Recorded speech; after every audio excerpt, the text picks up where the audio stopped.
tavanomaisesti soi kirkonkellot silloin, kun alkaa Tseksarkissa viininkorjuufestivaali. Se on vuotuinen pitkän viikonlopun kestävä tapahtuma ja se on tässä ihan kaupungin keskustassa. Muistuttaa pitkälle palvipäiviä. Lähdepä kohta kiertämään. Tässä on paikallinen turvamies kirkon rappusilla ja hän yrittää tehdä sen niin varovasti, että ei edes pippeli huomaa sitä rapsutusta.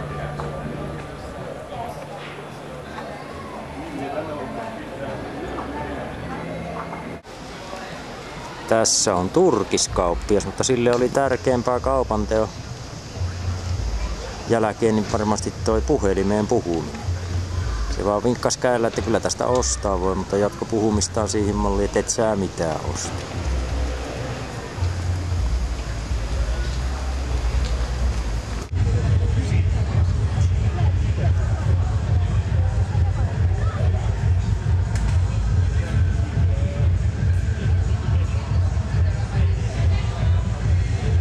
Nämä taulut on tehty vain ja ainoastaan höyhenistä.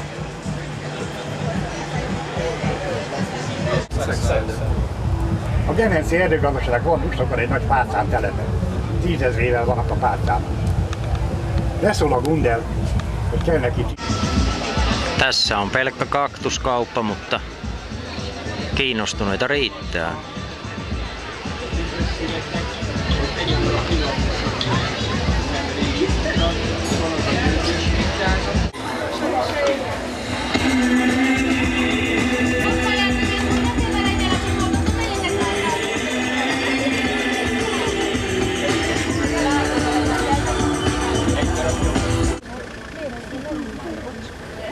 Taijanpa tietää, mitä teen Ilikalle häälahjaksi.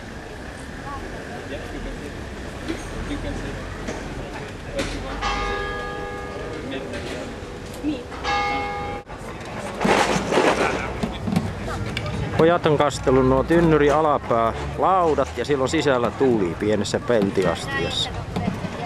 Se pitää ilmeisesti kuivaa sisältä. Sitten rupeaa kiristää noin alapäästä noita lautoja kiinni.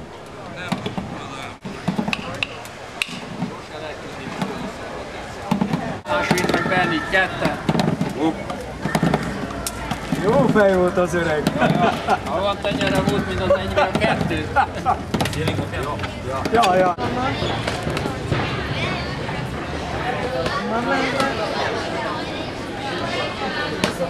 Tässä on tanssiryhmä ottamassa pääsyään sinne. Harjoittelee lavalle.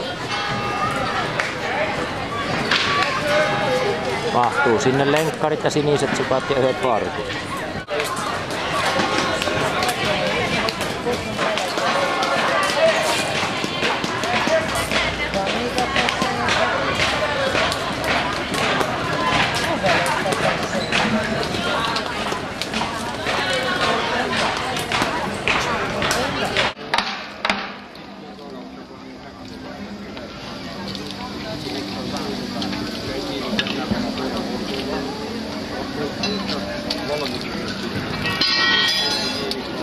Alapään kiri vielä kesken ja ulkopuolelta noita lautoja kastella ja sisällä palaa semmonen makkaranuotio.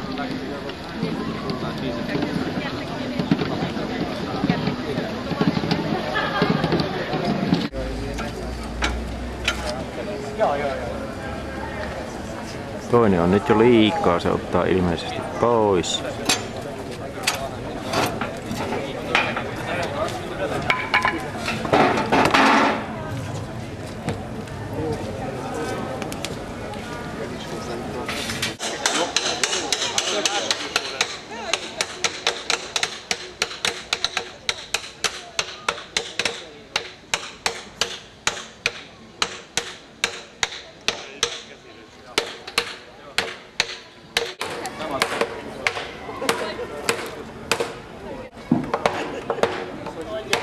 Nämä haalarimiehet onkin renkiä ja tuo harmaapaitainen onkin mestari.